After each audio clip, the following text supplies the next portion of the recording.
I started or pursued a career in fashion because first off, it was therapeutic for me, but it has evolved into something greater than that. It's fulfilling and I enjoy every bit of whatever that comes with working in the fashion industry.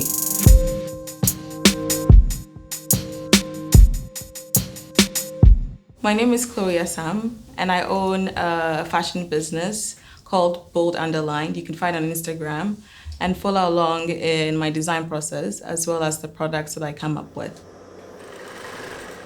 COVID has been a breakthrough for me, actually. It's giving me the headspace, the time to really focus on my brand and building a community, and to also share my growth and journey with customers, well-wishers, and followers on Instagram. For the industry in Ghana, it's a slow pace because everything has slowed down. But I'm looking for an industry where everything is intentional and each stage is accountable and thought through and things 10, 50 years ahead and how the industry or the environment or our surroundings and community are going to be. I would hate for the fashion industry, the global fashion industry, to go back to how things were because I think COVID has actually forced us to actually consider a lot of things. And it would be a disservice to all of us as human beings to go back to how things were, even though it's not sustainable. So let's just take a beat and then consider each and every aspect, like I said before, and come up with more sustainable methods and processes, as well as measures on how to do things. In terms of opportunities for creatives like myself and designers, I think when it comes to the design part, we have it down and covered.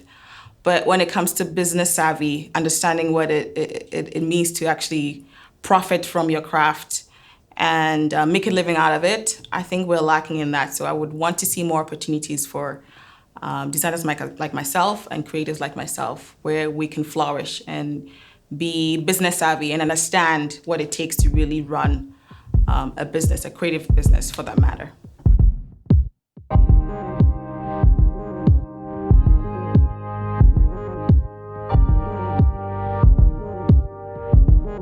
Fast fashion, I think, has really taken the essence of fashion itself because everything is fast-paced and it's rapid, which is not how it was supposed to be intentionally.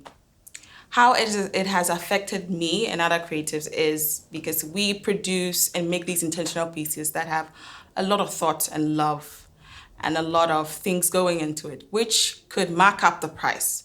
So if, for example, you tap into fast fashion and buy a t-shirt or a pair of pants for $10 or 50 cedis, it affects me because you won't want to buy a pair of pants which is 200, 300 or 500 Ghana cedis, but that might actually last longer. So what fast fashion does actually is you buy in more quantities. You're probably gonna spend 1,000 Ghana cedis buying 100 or 10 pair of pants. But if you had invested that 500 Ghana cedis in a t-shirt, in a dress that I make or in the pants that I made, it will last you longer. So that's how it affects us. It affects how we make money. It affects our creativity because you want to be intentional. So you're buying certain things and investing in certain things that could raise the quality of the product that you create. But because fast fashion you're competing with fast fashion, you are forced to water down your collection or your pieces.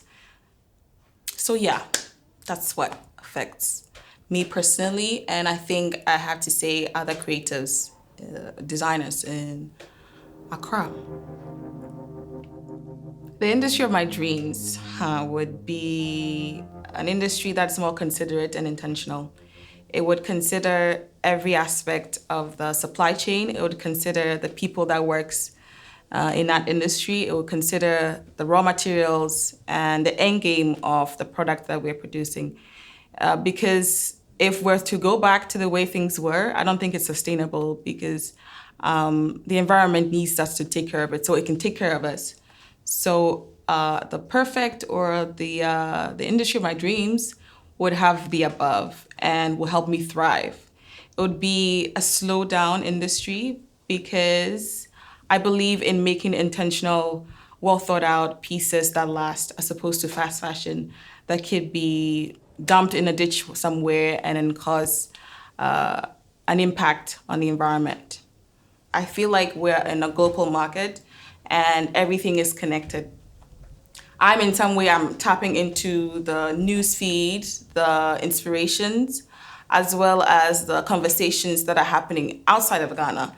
And it's the same the other way around. They are tapping into our culture, they're tapping into the way of living and the things that we do. So to say that I find that it's important or not would be to say that it's not connected, because it is.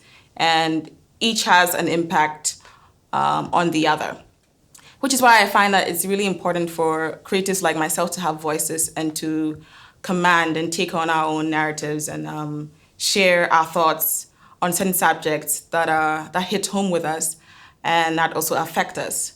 So I think it's really important that we create certain platforms.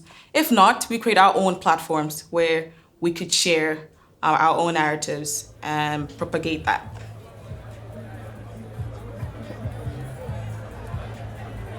The secondhand clothing industry. I personally have had a variant relationship with the secondhand clothing industry, specifically Kantamanto. Because back in college, I would go to Kantamanto to hunt for pieces and gems that I could use for my collections. The reason why I thought it was really important for me then is because it gave me the opportunity to find certain pieces that I wouldn't find anywhere else. Because you could find like a yardage or 2 yards of fabric that are really unique that you could produce a small mini collection with to show your samples.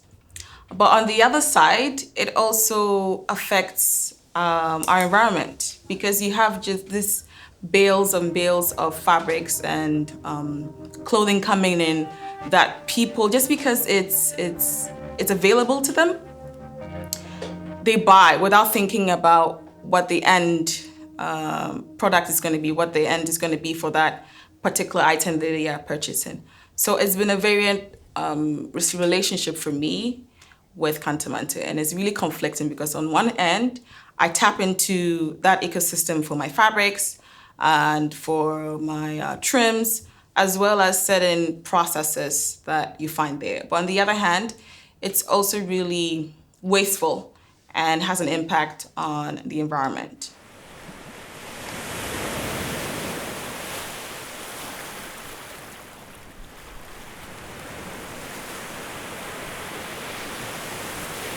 So I understand that sustainability is a topic that has gained traction over the years, especially now that COVID hit. People are reassessing and people are considering the way they produce and make things, and actually the way they wear things. But in Accra, in Ghana in general, in many variations of our culture, we have a sustainability essence ingrained in the way that we wear things, in the way that we produce things, in the way that we pass out things. Let me explain that. My grandmother gave some things to my mother. For example, a piece of clothing that she passed on to me as well, that I will in turn pass on to my kids.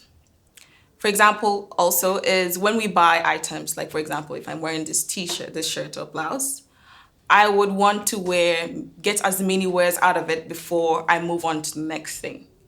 And if I do move on, I'll probably give it to a cousin of mine or a younger sister of mine so that she can also wear it. So we're not keen on throwing out stuff easily because it usually has sentimental value, and also we value things in general in our culture. Last but not least, if this blouse turns out to be depleted, we make them in rags that we can use around the household. So in essence, we practice sustainability in some shape or form.